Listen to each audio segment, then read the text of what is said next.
Amperge Convida, com Heloísa Carpena.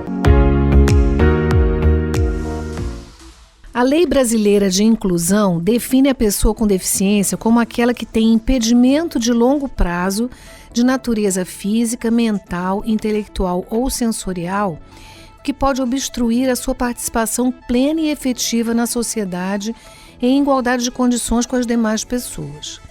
Essas palavras da lei revelam que esse é um aspecto da promoção dos direitos humanos e o MP, naturalmente, tem uma participação relevante nessa tarefa. Para contar para nós o que tem sido feito aqui no Rio de Janeiro para a proteção da pessoa com deficiência, eu tenho o prazer de receber a promotora de justiça Renata Scharfstein, que é subcoordenadora do CAU Cível e da tutela coletiva da pessoa com deficiência e coordenadora da Comissão Permanente e Multidisciplinar de Acessibilidade. Boa tarde, Renata. Obrigada por aceitar o nosso convite. Eu vou começar pedindo a você para falar sobre um dos aspectos, da proteção da pessoa com deficiência, que é um aspecto individual.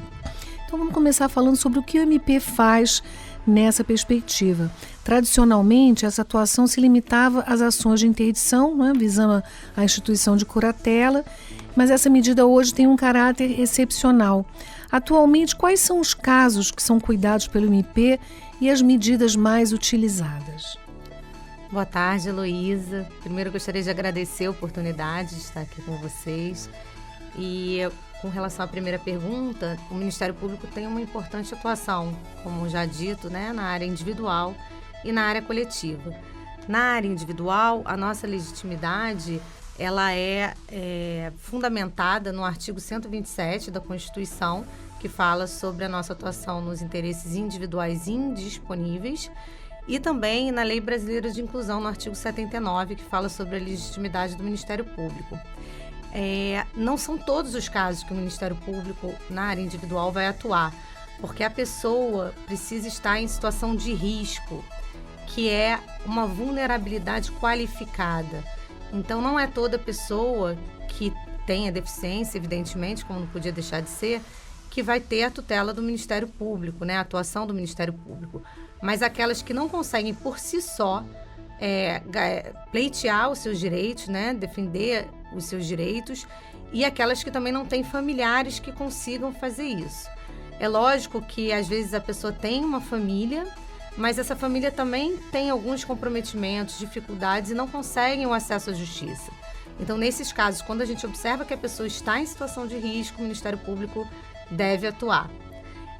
Eu posso dar alguns exemplos. Isso é ótimo, vamos lá. Na área individual. Com relação à deficiência intelectual e mental, a atuação das promotorias de família, com atribuição de família, e quanto à deficiência física, que é residual, porque a maioria das vezes a pessoa tem uma deficiência física, mas ela consegue, articular bem, enfim, ela não demanda do Ministério Público. Aí seria das promotorias cíveis. Vou dar um exemplo de uma atuação, duas atuações, eu acho que marcantes, casos concretos, porque eu acho que a população vai identificar, provavelmente todos conhecem algum caso parecido. Um foi muito marcante, foi uma moça, uma senhora já, mas ainda adulta, com deficiência, ela era acamada, mas ela tinha as funções cognitivas plenamente preservadas. Então, ela sabia muito bem o que ela queria, enfim, ela conseguia se expressar bem, mas ela não tinha a menor condição de deambular, enfim, e de providenciar as atividades da vida diária, Ela tinha só uma deficiência física, Essa tinha só uma deficiência física. E ela tinha sido uma profissional tão maravilhosa durante a vida dela, por isso que esse caso me marcou pessoalmente, que ela, na verdade, conseguiu, quer dizer, a empresa que ela trabalhava resolveu pagar durante 11 anos o home care dela, ela já afastada. E a empresa procurou o Ministério Público, um colega nosso maravilhoso, justamente para dizer que não ia mais conseguir pagar o home care porque a empresa estava encerrando suas atividades. E eles estavam extremamente preocupados com essa pessoa. E tinha uma vizinha, ela não tinha familiares que ajudava nos cuidados diários.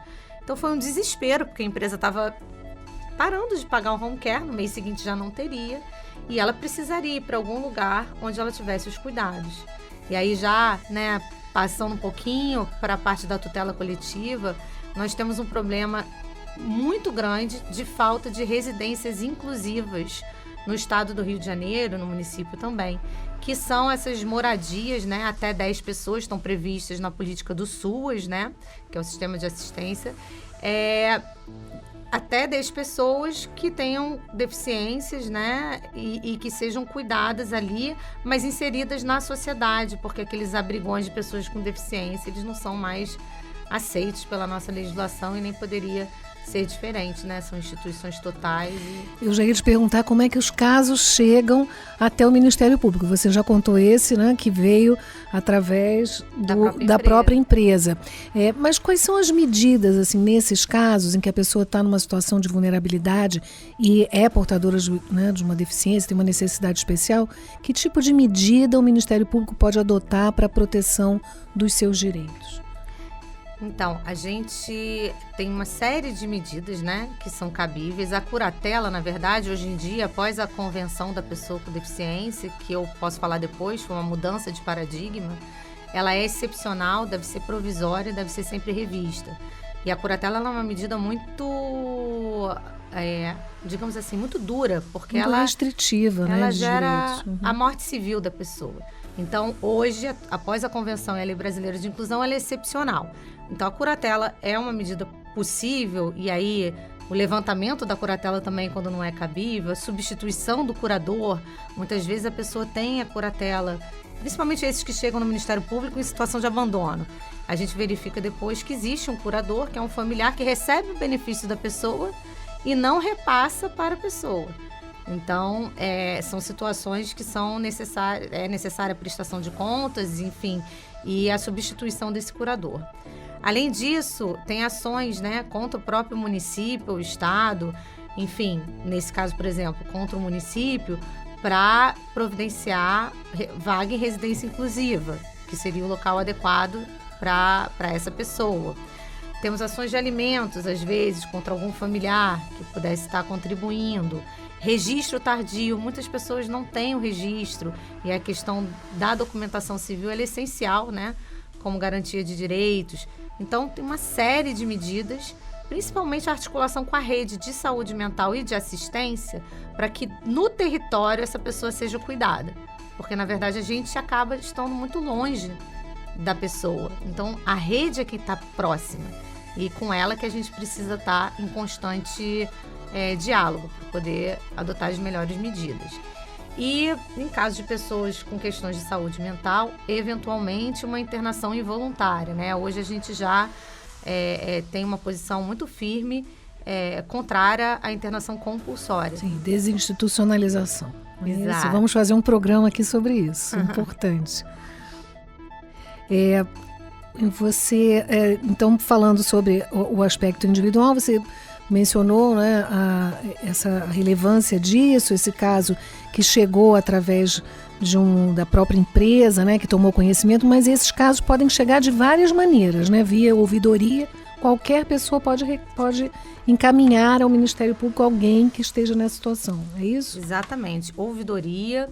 Outra forma são os conselhos, né, o conselho da pessoa com deficiência. Conselho municipal? Municipal e estadual. Ah, sim. Também, além da ouvidoria, a questão de representação, ou seja, tem várias associações que trabalham na área e que verificam alguma questão, às vezes até de tutela coletiva. A gente teve uma parceria muito interessante com a Adverge, né, que é uma associação de cegos, e eles trazem alguns pleitos sobre necessidades porque existe um lema, né, nessa área.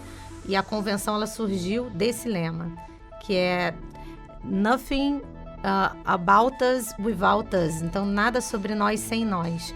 A gente nunca vai conseguir prestar uma adequada jurisdição, digamos assim, né, sem ouvir as próprias pessoas com deficiência. Porque são demandas diferentes, são grupos, né, diferentes, e é importante que a gente possa ouvi-los. Então, esse caminho, junto com as associações, ele também é muito importante. E a rede de saúde, ela também traz muitos casos, principalmente, infelizmente, de pessoas abandonadas em hospitais com alta social, mas sem nenhum familiar que possa ou que queira buscá-los e sem nenhum lugar para ir. Então, essas pessoas precisam também de uma política, né, que seria de moradia, com cuidados, às vezes, pelas questões de saúde. Sim. E no plano coletivo, vamos passar a falar disso. Quais são os assuntos tratados nas ações civis públicas relativas a esse assunto da pessoa com deficiência?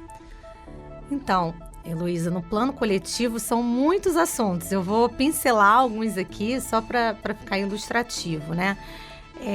Os pilares para qualquer pessoa com deficiência ou sem são trabalho, moradia, saúde e educação. Então, com relação à pessoa com deficiência, não poderia ser diferente. A questão da educação inclusiva, que eu não vou me aprofundar aqui, até porque acaba que é tratada pela área de educação dentro do Ministério Público. É um assunto que é transversal, né? Porque várias outras promotorias também vão estar imbricadas nessa mesma temática, né? O consumidor, a educação, a própria proteção das vítimas e por aí vai. Saúde, com certeza. Então, com relação à educação, a questão da educação inclusiva, né? De ter vaga, de como essa pessoa está sendo incluída na escola, é essencial, inclusive a questão do pagamento dos mediadores. Na saúde, a gente tem a questão da reabilitação e da habilitação, que é fundamental para a pessoa com deficiência. E o resto, né, que é todo o resto que eu vou falar aqui, a gente tem muita demanda de acessibilidade, e é importante dizer que a acessibilidade, ela não é só a acessibilidade arquitetônica, né, que eu acho que todos nós tendemos a pensar sempre... A rampinha, né? Rampinha para entrar ou para subir na calçada. Exatamente, sempre na acessibilidade arquitetônica. Ela também é a acessibilidade comunicacional, questão dos intérpretes de Libras é uma questão fundamental, e também a acessibilidade atitudinal, porque às vezes a gente não vai ter o meio perfeito ali, as condições perfeitas, mas se as pessoas tiverem a atitude adequada, isso muda muito. E a gente vê que não é assim. Você diz no atendimento ao público, nos órgãos públicos, por exemplo? Eu digo na real inclusão da pessoa com deficiência, porque historicamente, né, na Grécia Antiga, a deficiência era como se fosse um castigo. Era algo assim, fez alguma coisa muito errada e teve como resposta uma deficiência, um filho com deficiência. Depois a gente teve a etapa do assistencialismo, que a igreja teve uma participação importante. Então se criavam aqueles abrigões de pessoas com deficiência, enfim, colônias, e isso era a forma de se ajudar. Depois a gente veio para a fase da integração, ou seja, as pessoas eram inseridas na sociedade, mas elas que deveriam correr atrás para conseguir. A sociedade não tinha nada a ver com isso. A pessoa que tem que se virar para atender os requisitos. E aí a gente vem para a fase da inclusão social, que é a necessidade da sociedade se adaptar para que todo mundo consiga viver de forma independente e possa atuar da melhor forma. Então, a inclusão social é esse parâmetro hoje em dia que a Convenção trouxe para nós. Pois é, mas concretamente, o que o Ministério Público pode fazer com relação ao órgão público? Eu até consigo imaginar mais facilmente, mas em relação às instituições privadas, você está falando do atendimento, que tipo de providência, né, pode ser pedida em face de uma empresa, de um prestador de serviço, esse tipo de situação? Então, a questão da prioridade, ela deve ser sempre observada. A questão da cota, isso é do Ministério Público do Trabalho, né? Mas é muito importante... Cotas nas empresas para contratação. Exatamente. E a gente vê que as empresas tendem a contratar pessoas com deficiências pequenas, assim, que não precisam de muita adaptação, o que é totalmente equivocado. E às vezes dizem que não existem interessados, e temos muitos interessados. Então, esse é um ponto importante. Dentro da nossa atuação, os editais de concursos públicos precisam prever a cota para a pessoa com deficiência, que é uma ação afirmativa. Na questão da moradia, o Ministério Público já ajuizou diversas ações justamente para a criação e implantação dessas residências inclusivas e para o fechamento desses abrigões de pessoas com deficiência que até hoje existem no estado do Rio de Janeiro. É uma herança maldita que vem assim de muitos anos, desde a época da FIA, e essas pessoas estão há mais de 40 anos nesses abrigos. Onde são localizados? Na capital? Não, eles geralmente... a gente tem um em Niterói, Almir Madeira, temos um em Araruama, temos um em Conceição de Macabu e mais um que agora...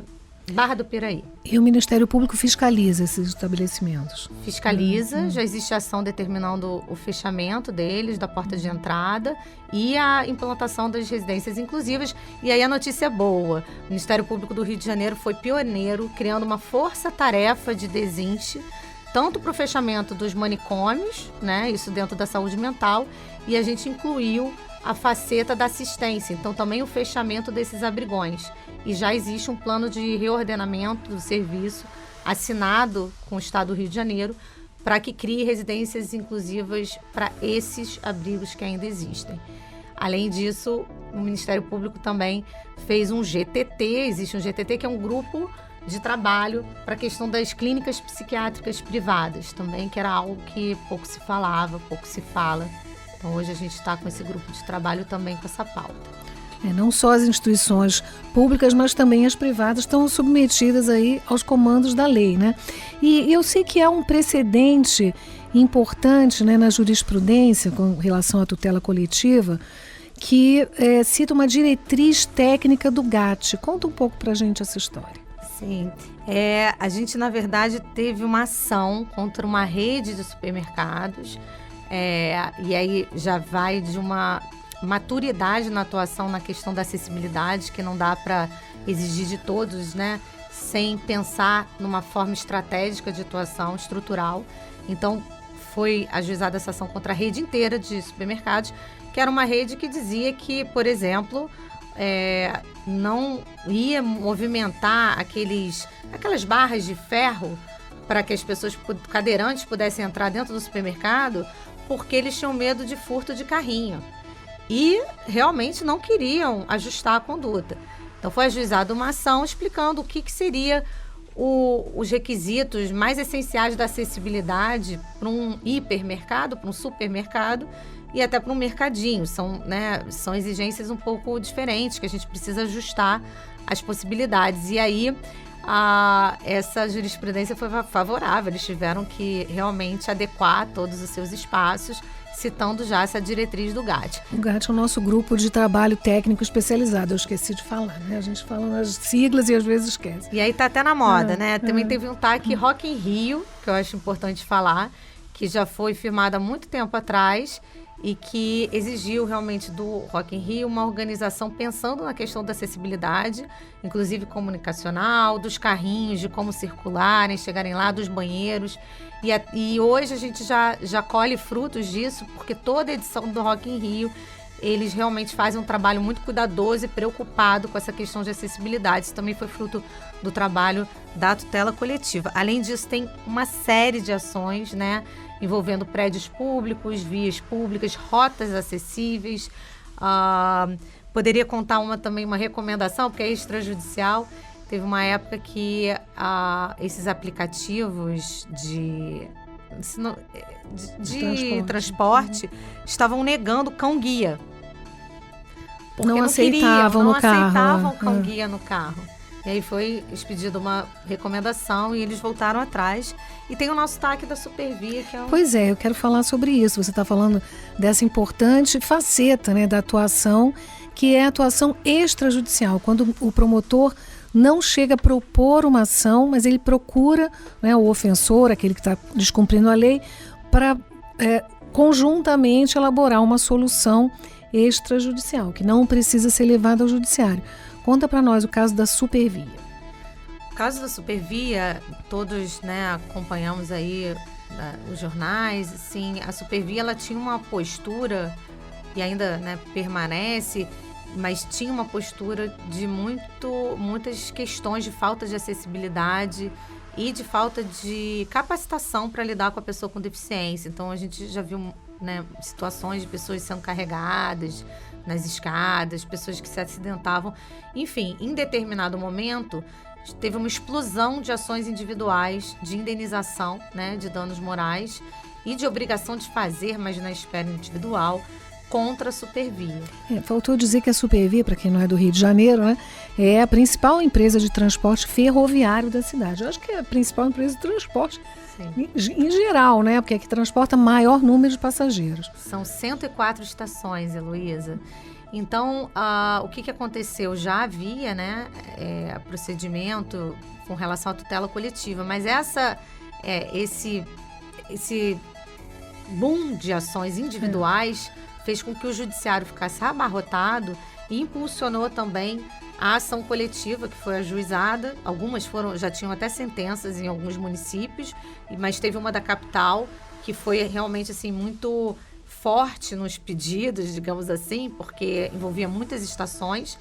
E aí o cenário foi interessante para começar a negociar, porque a empresa tinha mudado de grupo, né? Então foi um cenário interessante.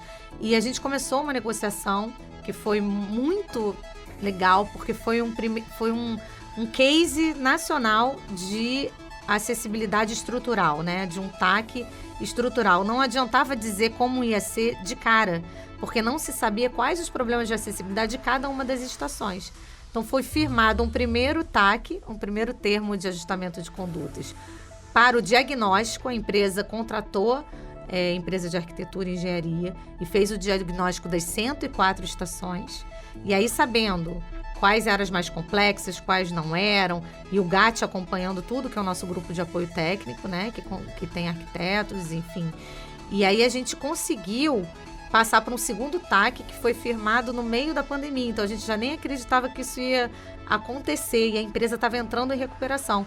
Mas a gente conseguiu firmar um segundo TAC mostrando quantas estações seriam feitas, em que período, qual a ordem, porque isso depende muito também do impacto do fechamento de uma estação, por exemplo, no fluxo de pessoas. E assim foi sendo feito o dano moral coletivo. Eles cumpriram e começaram as obras, só que agora a empresa pediu falência. Então a gente está nessa situação complicada. Mas ainda que se judicialize, está tudo ali, né? A gente não precisa de perícia, a gente pula toda uma fase que a gente sabe que no judiciário seria muito difícil. Esse caso me parece emblemático, porque mostra, né, que determinadas situações são insolúveis na via judicial.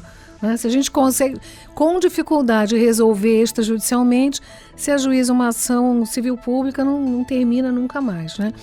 E, para concluir, vamos falar sobre o seu trabalho na Comissão Permanente Multidisciplinar de Acessibilidade, CPMA, que é uma comissão interna do Ministério Público. O que é isso?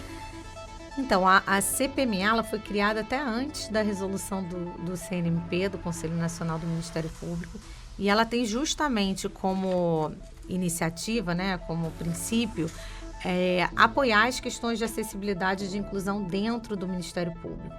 Então, algumas ações interessantes assim, que eu posso citar aqui foi a aplicação de um censo, que começou como um censo de saúde e da pessoa com deficiência, para a gente entender melhor os aspectos internos dessa situação. Sim, as necessidades da própria instituição para ela funcionar. Exatamente. É isso. E aí a gente evoluiu para um censo institucional que abarca várias questões, inclusive questões de gênero, raciais, enfim. Então, é o nosso instrumento de conhecer a realidade para mudar também internamente o que for necessário e reconhecer também os avanços. A gente tem temos uma resolução que cria vaga de estágio, o MP inclusivo, para pessoas com deficiência. Foi um trabalho muito gratificante, porque, na verdade, a gente aprendeu... primeiro, nossa meta era incluir diferentes deficiências, independente da complexidade da situação, e a gente conseguiu. Assim, foi um período muito, muito interessante de aprendizado com as pessoas que ingressaram para essas vagas de estágio. E fizemos parceria com o Benjamin Constant, com o INES, Instituto para Todos, Colégio Pedro II, que faz um trabalho incrível de inclusão, dentre outros. Então, assim, é até difícil citar. Pinel, tivemos uma estagiária que era moradora de rua, com questões de deficiência mental. E ela acabou trabalhando durante 7 meses e super acolhida e trabalhou muito bem. E é importante não confundir com assistencialismo, né? Porque é trabalho e as pessoas têm condições de desempenhar um trabalho importante. É só uma questão de ajustar e entender as possibilidades e a melhor adequação. Então, esse foi um projeto da CPMA muito interessante que virou resolução. O censo também. A gente também tem um roteiro de acessibilidade e inclusão em concursos públicos, que também é um grande avanço. E concurso para ingresso na carreira e concurso para os funcionários. Para servidor, exatamente. Muito bacana. Então, são alguns passos, mas muito a fazer, mas a gente vem caminhando bem. Maravilha. Muito obrigada, Renata. Agradeço a tua disponibilidade, vir aqui conversar conosco e convido os ouvintes a acompanharem o podcast pelas redes, pelo Spotify. Não percam, toda terça-feira um novo episódio. Amperge convida, com Heloísa Carpena.